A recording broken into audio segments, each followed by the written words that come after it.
It was back in 2004, while working in South Africa with co-stars Denise Black and Theo Landy. The three actors were travelling on a stretch of highway that was notorious for a number of carjackings that took place. The three had to pull over for a flat tyre, potentially caused by a trap, and were soon surrounded by 6 armed men who tied them up and stole their belongings. As is often the case in carjackings, Benedict Cumberbatch was tied up and forced into the boot of the car, which normally meant that he would be the one to lose his life. In this instance, the actors attempted to try and talk their way out of the situation, while Cumberbatch was forced into the boot of the car. After a few moments and some arguing from the carjackers, Cumberbatch was spared. He was allowed to live, and to this day, he and Denise Black insist they believe it was only through the luck of what they said that they were spared that day. A day that's completely changed his outlook on life, as he has since said, "I was definitely more impatient to live a life less ordinary. I wanted to swim in the sea that I saw the next morning. If you feel you're going to die, you don't think you're going to have all of those sensations again. A cold beer, a cigarette, the feel of the sun on your skin. All those hit you as firsts again. It is, in a way, a new beginning." The truth is, what he says after a near-death experience isn't too shocking, as we've talked before on the channel about how confronting your mortality can shift your perspective on life. The question is, why does this happen? How does mortality influence our attitudes to life? Well, let's look at some of the key factors people consider when they confront death. Number 1, we consider what's important.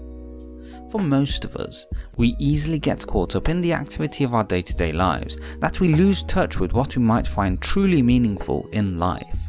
Benedict Cumberbatch acknowledges this in his statement after experiencing his ordeal.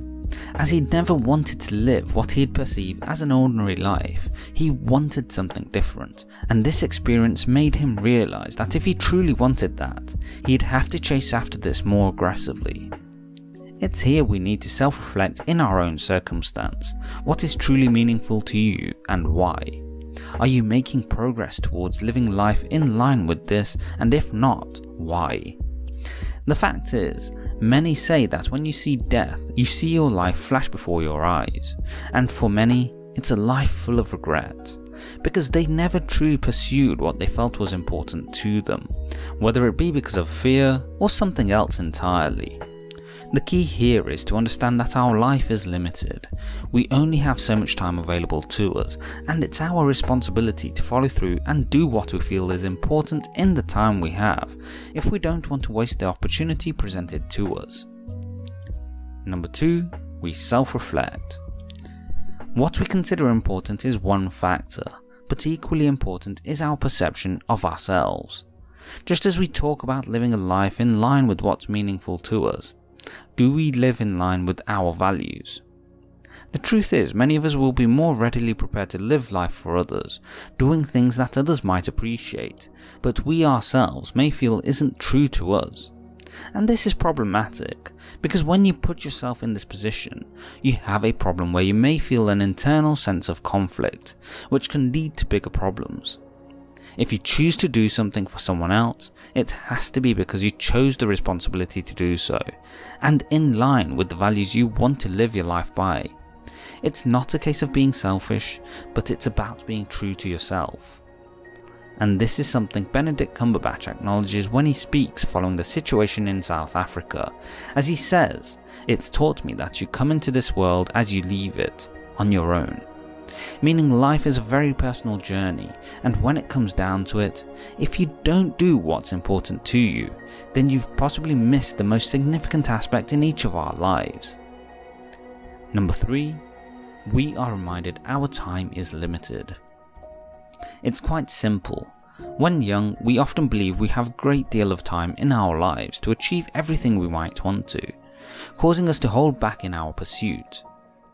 For many, they reach a point around their 40s where they look at where they are in life and realise they aren't where they want to be, commonly resulting in what we know as a midlife crisis, where they desperately try to get all of the things they wanted when young.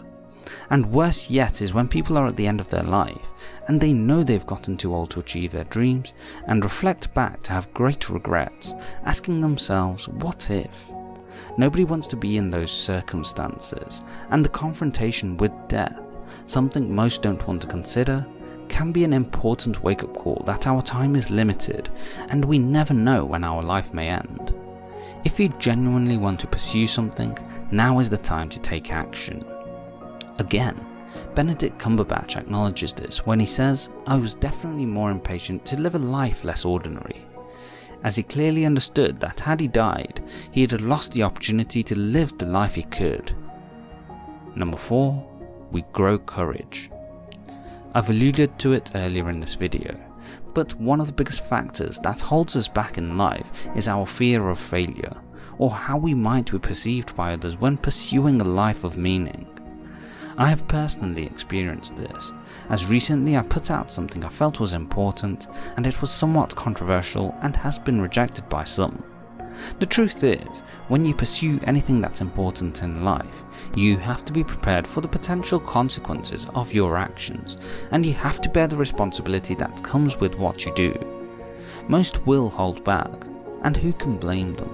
It's a very difficult circumstance to deal with, but at the same time, it's equally a sign of maturity if you can bear the burden and deal with the issues in a way that's productive. The fact is, death often puts these fears into perspective, because you realise that in the end, your life will end just like everyone else's, and so whatever you might be afraid to do in life is suddenly shifted into perspective of importance. This is something Benedict Cumberbatch realised himself when faced with death, as he grew courage to take greater action in the pursuit of his goals, leaving aside hesitations for what was important to him. Number 5. We celebrate. When confronted with death, we have a natural tendency to associate negative connotations with the experience, and rightly so. It's not a trivial matter. However, equally important is to acknowledge the role death plays in our lives and use it as a positive force to live life with meaning and purpose.